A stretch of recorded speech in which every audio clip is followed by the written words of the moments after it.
High, এই গাছ সবার প্রিয়। আমরা এই গাছটাকে কাগজ ফুল বলে থাকি, অনেকেই বলে থাকে বাগান বিলাস, আরও বোগেনভিলিয়া, আরও অনেক কিছু নাম আছে। যেখানে যেমন আমরা তো এই গাছটাকে কাগজ ফুলই বলে থাকি। সেই ছোট্টবেলা থেকে এই গাছটাকে আমরা এখনও পর্যন্ত কাগজ ফুল বলি।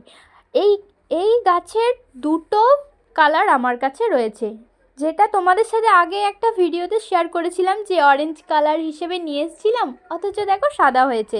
কিন্তু আর এই যে এটা আমার অনেক পুরনো গাছ, এটা আমার 3 থেকে 3.5 বছর মনে হয় বয়স হলো এই গাছটার।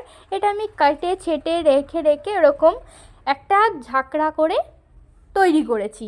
আর এটা সেই একটা ছোট্ট ডাল থেকে, ফুচকা খেতে গিয়ে এই ডালটা এনেছিলাম, সেই একটা ছোট্ট ডাল থেকে আজকে একটা পরিপূর্ণ গাছ হয়েছে। ফুল একদম ঝাঁকে ঝাঁকে ফুল ফোটে। এই গাছের আমি কি সার দিই সেইটাই আমি তোমাদের সাথে শেয়ার করব। আমি বেশিরভাগ গাছগুলোতে তরল সার ইউজ করি। আমি এই তরল সার দিতে খুবই পছন্দ করি, আর সঙ্গে আমার গাছগুলো তরল সারই বেশি পছন্দ করে। আর তরল সার দিলে কাজটাও বেশ খুব তাড়াতাড়িই হয়। দেখতেই পাচ্ছ একটা গাছ ধীরে ধীরে কি সুন্দর, আর কতটা সুন্দরভাবে থোক থোক হয়ে ফুল ফুটতে শুরু করেছে।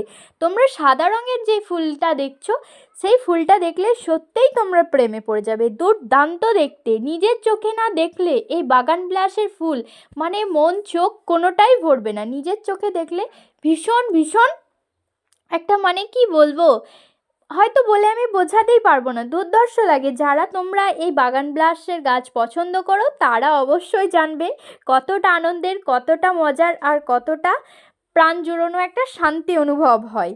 দেখো গাছটা কি সুন্দর হয়েছে না? আমি কেটে ছেটে যতটা পেরেছি একটু বনসাই লুক দেওয়ার চেষ্টা করছি, এখনও করব।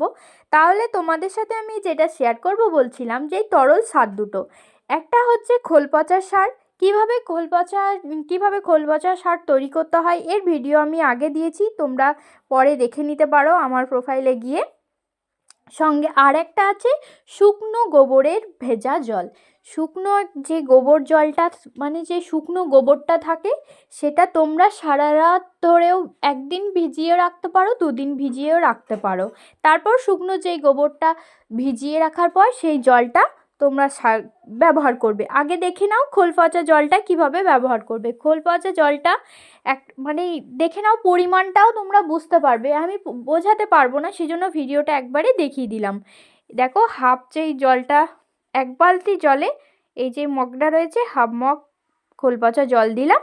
আর সঙ্গে দেখো পুরো একদম বড় বালতিতে জল নিয়ে 2 মগ দেবো এই তরল সার। বুঝতেই পারছো কতটা কার্যকরী হবে। গোবর তো একদম মাস্ট, গাছের প্রিয় খাদ্য। দেখো কত সুন্দর, একদম পুরো চায়ের মতো দেখতে। একদম আমি এই দুটো জলকে একদম মিশিয়ে নিলাম।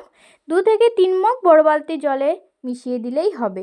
আর নিয়ে তারপর গাছে গাছে দিয়ে দাও, যে কোনো গাছে দেবে, কিন্তু আমি বাগান বিলাসে গাছে এটা একদম মাস্ট দিই। আর দেখো আমি কিভাবে চারা তৈরি করি এর ভিডিও দেওয়া আছে, তাও আমি আরেকটা দেবো নতুন। আমি একটা কাটিং তৈরি করব, একটা কালারের ডাল পেয়েছি, আর এই গাছটা আমি আমার ফ্রেন্ডকে দেবো। তোমাদের সাথে ভিডিও শেয়ার করো। ভিডিওটা ভালো লাগলে লাইক করো।